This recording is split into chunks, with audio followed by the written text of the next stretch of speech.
Well, talking about how good is, they're going to talk about how good is Kaoru's Uncap. So she's actually 5-star now, as you can see right here, where she's kind of looking towards the sky and doing like a backflip. The funny part is there's actually, this is actually cut out from an image that was used for the original Kazumi event as like advertisement material.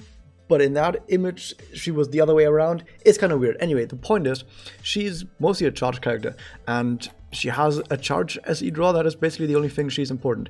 That was the entire video. Bye. But okay, let's actually talk a little bit more about this. But I've already told you everything you need to know, that she's a charge character who is useless, but charge draw makes her actually useful in some cases. But let's do it slowly. Her disc, 2 charges, 2 blast discs. Sadly, she doesn't have 3 charge discs because charging is basically the only thing that she does or she wants to do. However, there could actually be some positive spin to that, which we'll get to in a bit. Her personal, terrible.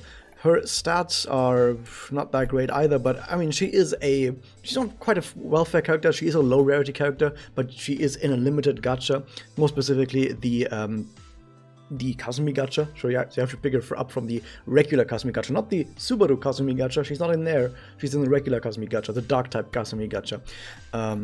So she's a limited gacha character, but she's low rarity, so her stats they're not terrible, but they're not really anything special in any way. But at least now that she's 5-star, she actually has stats that are not quite terrible. Some people have actually been using her, but if you use her, of course, at level 80 compared to being level 100 5-star, you will notice the difference in stats if you are indeed actively using her. So if you are indeed actively using her, there's a nice thing to have that extra stat. Her connect is attack up, defense up, which is like charges damage up, which is so overall it's not that interesting of a connect. It's kind of boring, to be honest, so we can actually just skip past it. The Magia, I mean, she's a charge character, so she's probably not gonna actually get to do Magia or even double that often. But if she does, what does it do? It's single target, gives attack up to all allies. Hey, that's actually quite alright to give attack up to all allies. Has that on double as well for 5 turns even. That's actually a pretty decent attack up boost. And then it does charge attack damage up, which is kind of useless. So the only thing that's really good about it is it gives the attack up to all allies. But since she's a charge character and balance at that, which means her MP bonuses aren't actually that good, she probably won't actually get to Magia or double that easily. And even if she does just an attack up on all allies, I mean, play any support character, like any dedicated support character, and they probably have a better buff than this. So not really that important, really not that important at all. And I mean, her double, or just the fact that she's 5-star now, it hasn't changed anything about her Magia. Like you can see her Magia on 4-star already did kind of all of that. Now it's just better. But it was useless back then, it's still useless now. Speaking about useless, most of her SE is absolutely terrible. Like this is one of the worst SEs I've ever seen, because there's basically nothing that's really amazing in here. There's a little bit of MP gain up, a little bit of damage cut, okay.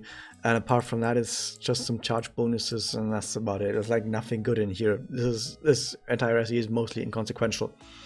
However, she has an active, and her active is charge draw, a 5-turn cooldown. The interesting part about this is that with the current mirror ranking rule sets, you actually get bonus points if you reach at least 5 charges at one point during the battle. And it's not that you have to in total get 5 charge points somewhere across the entire battle, but you will have to hold on your team 5 charges in total at some point. If you spend them afterwards, it's okay, you still get the bonus. And then the more charges you accumulate, so for example, if your best maximum charge count that you ever reach was like 10, then you get even more bonus points. But you do only get that bonus if you have had at least 5. So if you were to start the battle, for example, with a charge draw, which would guarantee you get at least 5 charge points, you would already get this bonus. And then on turn 2, you could spend those charges. Maybe you spend those charges on an Excel disc, and maybe with that Excel disc, that character gets pushed to Magia, maybe even to double. And then on turn 3, you can finish with a double or a Magia. And that sounds like a pretty good strategy for getting quite a bunch of points in mirrors. In fact, that is actually the best strategy out there right now. However, Kaoru is not kind of part of that, because there are other characters that also have charge draw. If I look at the list, there's 2 others, Sai and Tanayachi. with specifically Tanayachi probably being the best of those right now, because the thing is, Sai and Tanayachi, they both have charge combo charge count up plus. Sai has +3 and Tanayachi has +4. So if you do that strategy where turn 1 you use the SE charge draw active, you will then get a total of 8 charge points with Sai, or a total of 9 charge points with Tanayachi in there. And most people that they're like whales, really like try and get the most amount of score possible, they would have a Tanayachi, do that turn 1 charge draw, have 9 charge points immediately, and then transition that into Magias and Doppels on turn 3 or something like that. And that's kind of what they would do. Maybe they would, I don't know if you can play this together with Sudachi 6-hit strategy, but point is, this is kind of the backbone of the current best mirror strategy if you want to try and get as many points as possible. So Kaoru can do that strategy. She can be played in that strategy instead of a Tanayachi or a Sai. However, because she doesn't get the charge count up bonus, she just doesn't have that in her SE, she gets noticeably less points from that, but she can still play that strategy. That said, that's just part of the strategy. The other part of that strategy is then actually using those charge points to transition into a Magio or Doppel that you can then fire off on turn 3. But another cool thing about this, of using this strategy, is that depending on how many charge discs your characters have on your team, that charge draw might actually have a decent chance of giving you a Puella combo. Now, if she had 3 charge discs, it would be a lot nicer, a lot more likely to get a charge combo Puella with Kaoru. However, if there's someone else on your team who would much rather get a Puella combo instead of Kaoru, and maybe that other character has 2 charge discs, then maybe her having 2 charge discs only is better, because it makes it more likely that that other character that has 2 charges on your team gets a Puella combo, instead of if she had 3 charges, which would probably give her the Puella combo. The important reason why you probably would want to have someone get a Puella combo on turn 1 is so that you get a connect on turn 2. And the connect on turn 2 is of course gonna give you even more points, because there's a connect bonus. The more you connect, the more points you get as well in ranked mirrors. So if you can orchestrate a Puella combo from this charge draw, great. So that's basically the main reason why Kaoru is not completely useless, because if she didn't have if she had anything else here, if this, for example, said like increase charge disc damage by plus 10,000% or something, she would still be completely fucking useless, right? However, charge draw, that actually has some use, especially right now with the current ranking rules. However, of course, if the ranking rules are ever changed so that, let's say, for example, you only get the charge bonus at 6 charges instead of 5, then already she would be completely useless.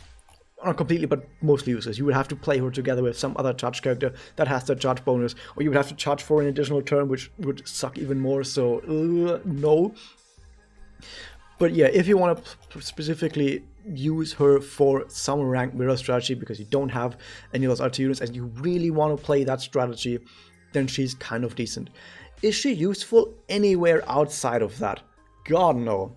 She is actually terrible anywhere outside of ranked mirrors, because she doesn't really do anything other than press the charge draw button. And if all you want is a charge draw, there's other characters that have it as their personal, okay? You have, like, I mean, I can open up all of these. How all of these other characters that also have charge draw. You have Akira right here. She's terrible. Don't use her either. You have Momoko, who probably is actually a better choice if you just want someone to charge draw, because Momoko herself has charge count up, which is nice. You have Hagumu, who also has charge count up. So she's also a better choice for charge drawing. Then you also have Meiyu, who is also not that great. I don't think she has charge count up, but if she would, that would actually make her... No, she doesn't. No, she does. +1. So already she's also a better character for charge drawing anywhere outside of mirrors. The reason why Kaoru is only useful in mirrors is because this is an SE. SE abilities are available turn 1 in mirrors, while Memoria, like these personals, are not available in mirrors. So that's basically that. Nothing really else to say about Kaoru or her personal. That's it. Hope you guys enjoyed. That's it. Subscribe button, ring the bell, and I'll see you guys next time.